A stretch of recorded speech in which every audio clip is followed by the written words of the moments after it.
नमस्कार दोस्तों, मैं Dharmendra Verma online study with DK में आपका बहुत बहुत स्वागत करता हूं। आज सबसे पहले तो आज दीपावली का त्योहार है, तो सभी को शुभ दीपावली। दीपावली की सभी को हार्दिक हार्दिक शुभकामनाएं। आज क्या स्पेशल लेकर आया हूं आपके लिए, तो आरटी एक्ट 2009 से संबंधित प्रश्न लेकर आया हूं, जिसे राइट टू एजुकेशन एक्ट 2009 कहते हैं या फिर शिक्षा का अधिकार अधिनियम 2009 कहते हैं। टोटल 50 प्रश्न लेकर आया हूं, वन लाइनर प्रश्न है। कुछ बिंदु मैं आपको शुरुआत में बताऊंगा, उन बिंदु पर ध्यान दीजिएगा, अच्छे से समझिएगा। कुछ प्रश्न उसमें से भी इंक्लूड होंगे, तो ज्यादा समय नहीं लगेगा इन प्रश्नों में, तो आपको स्किप नहीं करना है, वीडियो को पूरा देखना है और अंत में हमें जरूर बताना है कि आज का जो वीडियो है वो आपको कैसा लगा। शुरुआत करते हैं। आज का पहला प्रश्न है आपका, देखिए यहाँ पर रेड आरटी एक्ट 2009 के बारे में हम बात कर रहे हैं। तो सबसे पहले मैं आपको बता दूं, जैसे कि मैंने आपको भी बताया था कि भैया इसको शिक्षा का अधिकार अधिनियम 2009, राइट टू एजुकेशन एक्ट 2009 अधिनियम कहते हैं। साथ में से बच्चों को मुफ्त और अनिवार्य शिक्षा का अधिकार अधिनियम 2009 के नाम से भी जाना जाता है। इसमें क्या होता है, तो इसमें भारत में 6 से 14 वर्ष, ये जो साल है ये याद रखिएगा, 6 से 14 साल के बच्चों के लिए निःशुल्क और अनिवार्य शिक्षा का अधिकार सुनिश्चित करने वाला कानून है। कौन सा? RT act 2009। जो सरकारी स्कूल होते हैं उनकी यहाँ पर बात की जा रही है, प्राइवेट स्कूलों में भी है, कुछ परसेंटेज है वो आगे हम बात करेंगे। तो यहाँ पर बात कर लेते हैं कि भाई इसे लागू कब किया गया था। देखिए दो चीजें इसमें, पारित और लागू, दोनों अलग अलग चीजें हैं, याद रखिएगा। यदि पूछे कि भैया आरटी एक्ट 2009 कब पारित हुआ था, या फिर 2009 नहीं दे, आरटी एक्ट कब पारित हुआ था, ऐसा सीधा सीधा पूछे तो आपको पता होना चाहिए 2009 में। तारीख यदि पूछे 4 अगस्त 2009 में इसे भारतीय संसद में पारित किया गया था और 1 अप्रैल 2010 को लागू किया था। ये तारीख याद रख लीजिएगा, 1 अप्रैल 2010 है ना। और यह कानून भारतीय संविधान के अनुच्छेद यदि आपसे पूछे तो 21 याद रखिएगा, ये इंपोर्टेंट है। अनुच्छेद 21A के तहत इसको बनाया गया था और इस कानून के तहत सरकारी स्कूलों में सभी बच्चों को मुफ्त शिक्षा दी जाती है। कैसी मुफ्त शिक्षा? सभी को पता है सरकारी स्कूल में, है ना। और निजी स्कूल की हम बात करें तो कम से कम 25% बच्चों को बिना शुल्क के दाखिला दिया जाता है। याद रखिएगा, ये निजी स्कूलों की परसेंटेज याद रखिएगा, 25% है ना। बच्चों के लिए निःशुल्क एवं अनिवार्य शिक्षा अधिकार अधिनियम 2009 के 7 अध्याय कितने हैं? 7 अध्याय याद रखिएगा, ये भी इंपोर्टेंट है। कितने अध्याय है? 7 अध्याय। और यहाँ भारतीय संविधान में 86वां संशोधन है। यदि पूछे कि आरटी एक्ट 2009 कौन सा संशोधन है भैया, तो याद रखिएगा ये 86वां संशोधन है। आगे हम प्रश्नों पर भी बात करेंगे। तो ये कुछ महत्वपूर्ण बिंदु थे जिनके बारे में आपको पता होना चाहिए। अब हम यहाँ पर प्रश्नों पर सीधे सीधे चलेंगे, वन लाइनर है। एक साथ आपको 2 प्रश्न दिखेंगे। पहला प्रश्न आपसे पूछा गया था कि भारत में निःशुल्क एवं अनिवार्य शिक्षा की मांग सर्वप्रथम किसने की थी? इंपोर्टेंट है। तो ये गोपाल कृष्ण गोखले द्वारा की गई थी। किसके द्वारा? गोपाल कृष्ण गोखले द्वारा की गई थी। आरटी अधिनियम 2009 के अनुसार विशेष आवश्यकता वाले बच्चों को किस शिक्षा व्यवस्था के अंतर्गत पढ़ना चाहिए? तो विशेष आवश्यकता वाले बच्चों की बात की जा रही है, तो समावेशी शिक्षा व्यवस्था। कौन सी? समावेशी शिक्षा व्यवस्था आपका करेक्ट आंसर होगा, है ना। अगला प्रश्न, यदि आपको ऐसा लगता है कि सर हमें तो 4 विकल्प में ही इसके प्रश्न चाहिए तो बता दीजिएगा, 4 विकल्प में मैं रख दूंगा। कुछ और मेरी तरफ से इंपोर्टेंट प्रश्न रखकर एक वीडियो और बना दूंगा, है ना।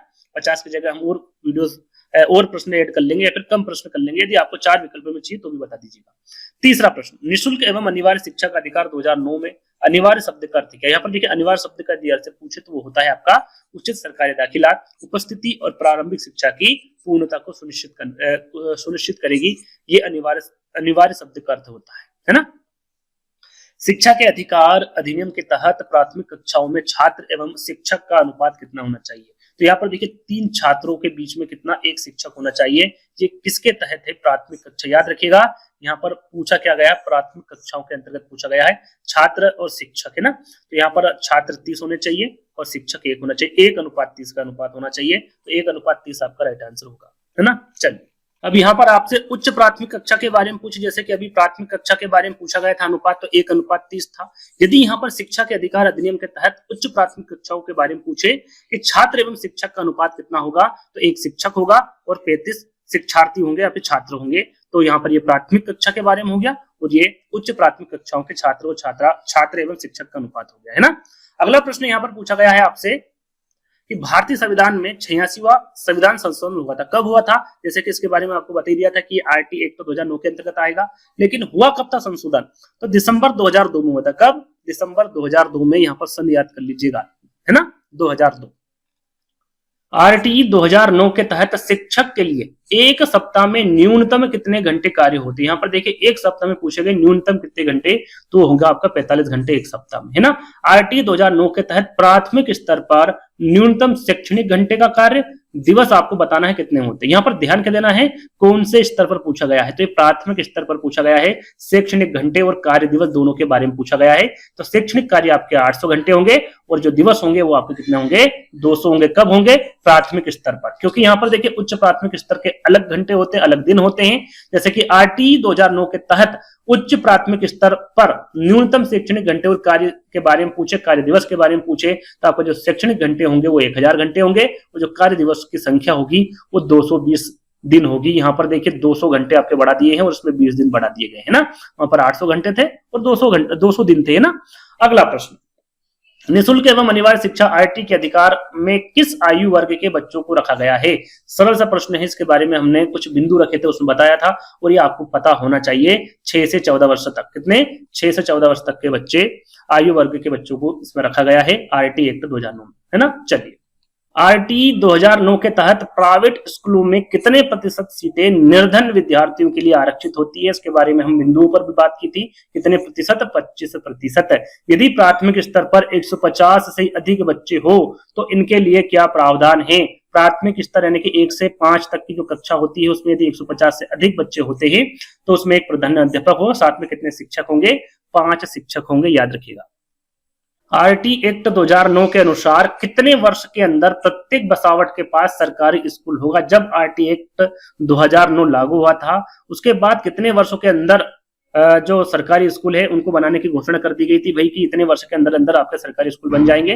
तो ये 3 वर्ष के अंदर है ना, 3 वर्ष के अंदर प्रत्येक बसावट के पास सरकारी स्कूल होगा। तो 3 वर्ष आपका करेक्ट आंसर होगा। यहाँ पर देखिए कक्षा 1 से लेकर कक्षा 5 के लिए विद्यार्थियों के लिए विद्यालय की दूरी कितनी होनी चाहिए। यहाँ पर ध्यान दीजिएगा, प्राथमिक स्तर के बारे में पूछा गया है ना। प्राथमिक स्तर यानी कि 1 से 5 तक, तो ये ज्यादा से ज्यादा 1 किलोमीटर के अंदर, कितना, 1 किलोमीटर के अंदर जो विद्यालय की दूरी होगी सरकारी स्कूल की वो 1 किलोमीटर के अंदर होगी। और 6 से 8 पूछे कि कक्षा 6 से 8 हेतु विद्यालय कितनी दूरी पर होगा, तो यहाँ पर 3 किलोमीटर, यहाँ पर 1 किलोमीटर के अंदर और 6 से 8 में 3 किलोमीटर के अंदर के दायरे में होगा, है ना, याद रखिएगा। अगला प्रश्न, एक 9 साल का बच्चा जो अपने कभी एक 9 साल का बच्चा का लिखा हुआ है ना, एक 9 साल का बच्चा जो पहले कभी स्कूल नहीं गया हो को आरटी के अनुसार किस कक्षा में प्रवेश दिया जाएगा। यानी कि वो 9 साल का बच्चा हो चुका है, अभी तक स्कूल नहीं गया है, तो उसे आरटी के तहत इसके अनुसार कितने कक्षा में उसके प्रवेश दिया जाएगा, तो चौथी कक्षा में। कौन सी, चौथी कक्षा में, याद रखिएगा, इंपोर्टेंट प्रश्न है। और किस धारा के अनुसार, तो धारा 4 के अनुसार। धारा भी आप साथ में याद रखिएगा। आरटी एक्ट 2009 में कुल धाराएं, अध्याय एवं अनुसूचियां कितनी है, ये इंपोर्टेंट है। तो धाराएं होगी आपकी 38, कितनी, 38 धाराएं। जैसे कि हमने बिंदुओं में आपको बताया था कि अध्याय 7 होंगे। और अनुसूचियां कितनी होगी, तो अनुसूची 1 होंगी। धारा 38, अध्याय 7, अनुसूची 1, ये याद रखिएगा, इंपोर्टेंट है। किस अध्याय में सर्वाधिक धाराएं, यहाँ पर देखिए अभी हमने जाना कि अध्याय कितनी, धाराएं कितनी, अनुसूचियां कितनी है। अब यहाँ पर बताना है कि वो कौन सा अध्याय जिसमें सर्वाधिक धाराएं होती हैं, तो वो है अध्याय 4। 12 से लगाकर 28 तक धारा इसमें मौजूद होती हैं। टोटल 17 धारा होती है किसमें, अध्याय 4 में। 12 से लगाकर 28 तक जितनी भी धाराएं हैं वो अध्याय 4 के अंतर्गत आती है ना। आरटी एक्ट 2009 की किस धारा के अंतर्गत विद्यालय प्रबंधन समिति, जिसे स्कूल मैनेजमेंट कमेंट्री भी कहते हैं और उसको शॉर्टकट में SMC भी कहा जाता है ना, ये इसका कौन सा, किस धारा में प्रावधान है इसका, तो धारा 21 में। कौन सी धारा में प्रावधान है इसका, धारा 21 में इसका प्रावधान है ना। चलिए अगला प्रश्न, आरटी की किस धारा में बताया गया है कि शिक्षक प्राइवेट ट्यूशन नहीं पढ़ा सकता। जो सरकारी टीचर होगा वो प्राइवेट ट्यूशन नहीं पढ़ा सकता। ये कौन सी धारा के अंतर्गत बताया गया है, तो धारा 28। कौन सी, धारा 28। छात्र एवं शिक्षक अनुपात में क्या प्रधान अध्यापक शामिल होगा, तो छात्र एवं शिक्षक अनुपात में प्रधान अध्यापक शामिल नहीं होगा। जैसे कि हमने छात्र एवं शिक्षक का अनुपात निकाला था 1:30 और 1:35, तो इसमें जो प्रधान अध्यापक होगा वो इसमें शामिल नहीं होगा, है ना। इस प्रकार से प्रश्न पूछा गया है, तो नहीं इसका सही आंसर होगा। चलिए अगला प्रश्न, आरटी धारा 17 का प्रावधान क्या है। जो आरटी धारा 17 है इसका प्रावधान पूछा गया, इसमें क्या प्रावधान है, तो बच्चों को शारीरिक दंड नहीं देना, है ना। यदि पूछे सीधा सीधा कि भैया कौन सी धारा है जिसमें बच्चों को शारीरिक दंड नहीं दिया जा सकता आरटी एक्ट 2009 के अंतर्गत, तो वह 17 का प्रावधान, धारा 17, है ना। और इसमें क्या प्रावधान है, बच्चों को शारीरिक दंड आप नहीं दे सकते।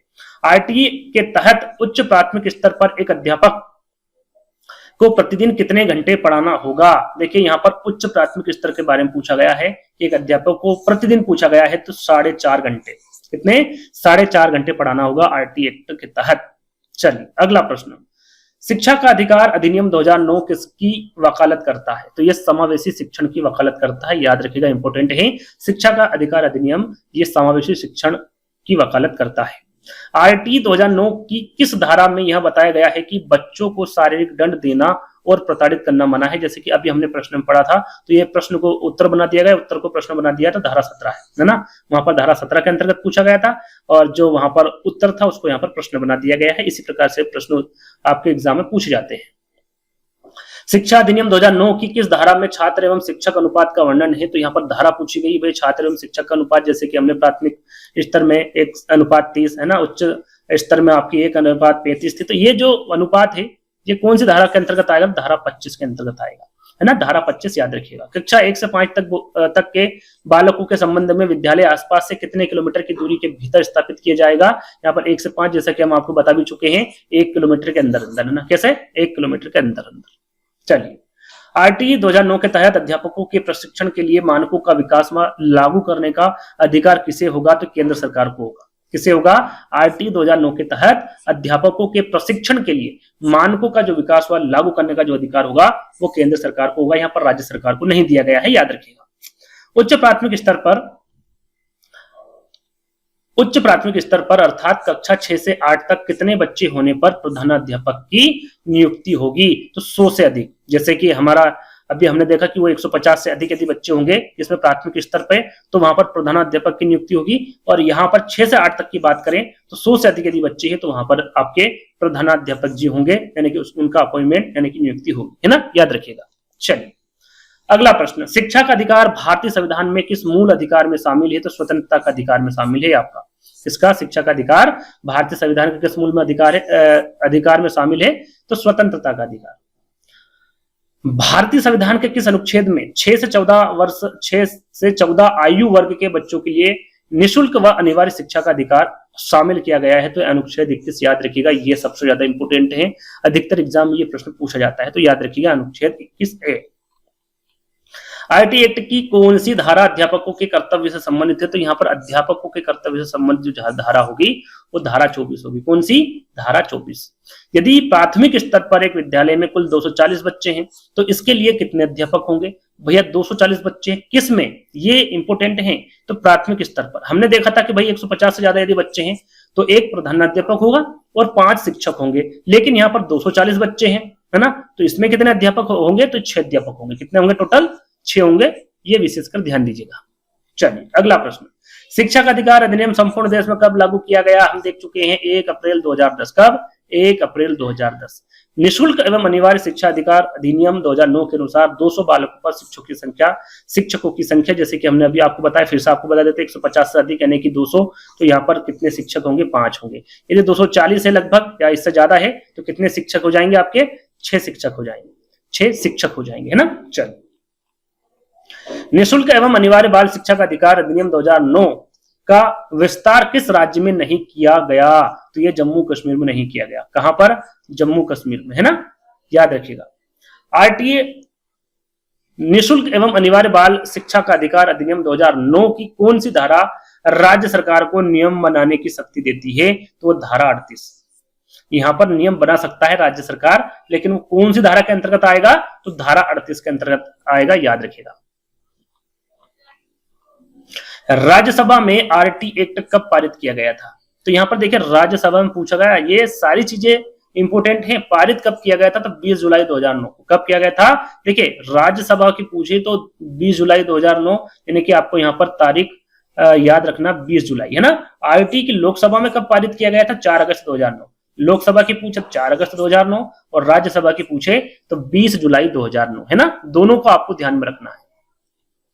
आरटी को राष्ट्रपति के द्वारा मंजूरी कब प्रदान की गई थी? तो ये 26 अगस्त को मंजूरी प्राप्त हो गई थी राष्ट्रपति के द्वारा, है ना, 26 अगस्त। यहाँ पर आरटी एक्ट 2009 कब लागू किया गया था?